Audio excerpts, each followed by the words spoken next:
10 personal lessons I learned from drinking alcohol after the age of 30. Now, this video isn't here to judge anyone's lifestyle or choices. It's just me being completely transparent about my experiences with alcohol. For years, I didn't see myself as a heavy drinker. I wasn't into hard liquor like vodka or gin. My preference was hard seltzers. But what started off as a few drinks a week turned into a daily habit. Though I wasn't likely to slur my words or stumble when I walked, I was drinking 2 to 3 times the weekly limit for heavy drinking without realizing the toll it was taking on me. Now that the details are out of the way, here's the 10 things I learned. Number 1, lack of energy. I couldn't commit to much of anything, even going out the house for fun, because so much of my energy would be depleted from drinking. If I consumed 1 can of hard seltzer, afterwards I'd be so lethargic I would need a nap, or at minimum, I'd have to lie down for at least a half an hour. Number 2, poor sleep quality. It could have been because of the naps, but falling asleep and staying asleep for a full night was impossible. I'd wake up at 3 o'clock in the morning in complete disarray and overwhelmed by thoughts. I would stay awake for about 2 hours after waking up. The mornings after a night of drinking were even worse. Getting out of bed was a struggle, and I'd often be late for work. Feeling exhausted and miserable, it took until 10 a.m. to even start feeling awake. Number 3, bad feelings and low vibrational thoughts. After passing out from drinking, I'd wake up consumed by a deep sense of remorse and foreboding. It was a mix of guilt over the money wasted on alcohol, shame for my lack of self-control, and regret for neglected responsibilities or tasks done poorly. Worse yet, I felt the sting of missed opportunities to spend meaningful time with my loved ones. Because I wasn't proud of my drinking habits, my inner dialogue became some of the harshest I'd ever experienced. I called myself a failure and a loser, among many other self-criticisms. These thoughts felt more like entities than just passing ideas, powerful and relentless presences that seemed to grip me. I lacked the strength and control to dismiss or confront them as I can when I'm sober. The worst part was that these invasive, almost tangible thoughts would linger and haunt me throughout the day. Number 4, isolation. Because I was already feeling depleted and lethargic from drinking, socializing was a no-go. Alcohol not only drained my energy, it also took away my desire to connect with others, leaving me with nothing but the impulse to retreat. I'd gravitate towards distractions like watching movies or scrolling through social media, avoiding even the thought of interacting with others. In those moments, isolation felt almost comforting, like a cocoon from the outside world, even though deep down inside, I knew it was only pulling me further away from the support that I needed. Number 5, lack of personal connection and oversharing. My isolation led me to moments of overwhelming emotional release whenever I did communicate.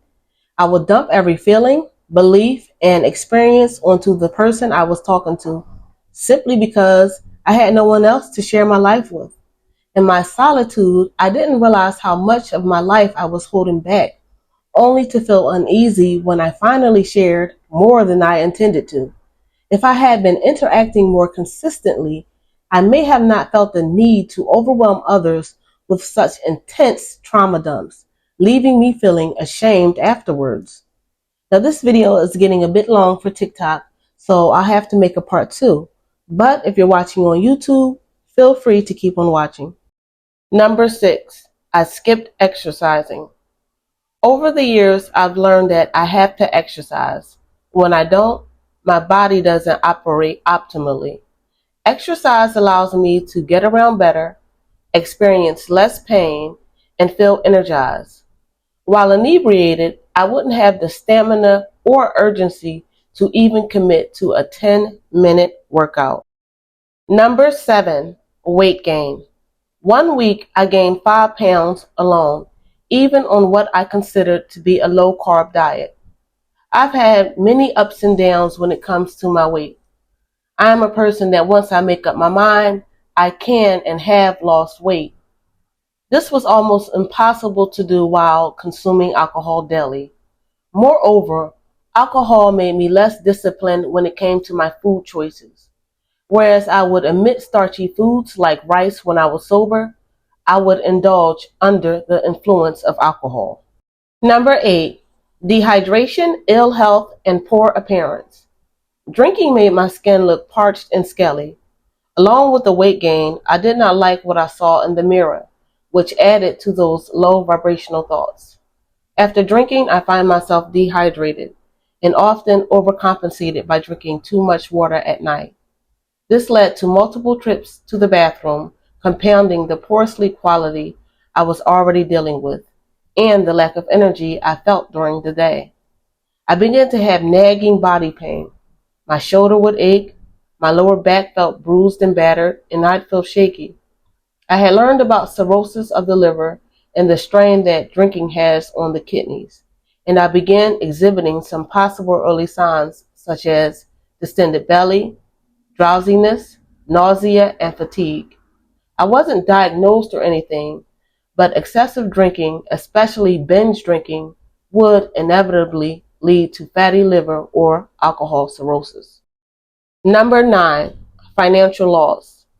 As I mentioned before, alcohol drained a significant portion of my finances.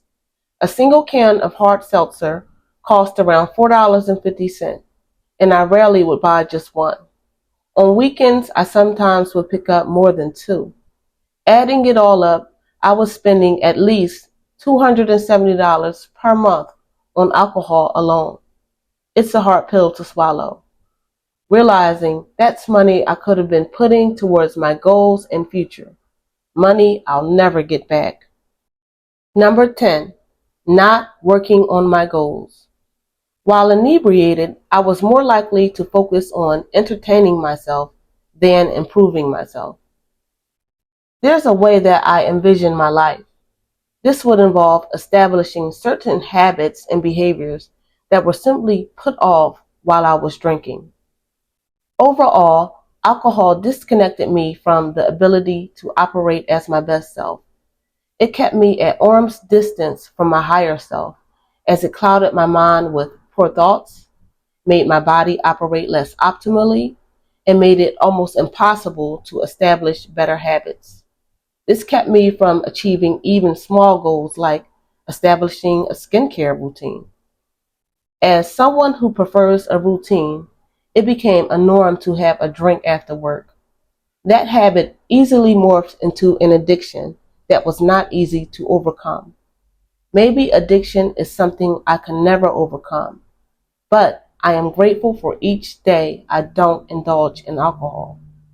If this video helped, please like and comment, and if it gets enough engagement, I will share how I have been able to step away from alcohol and what has worked for me so far. Thanks for listening, and take care.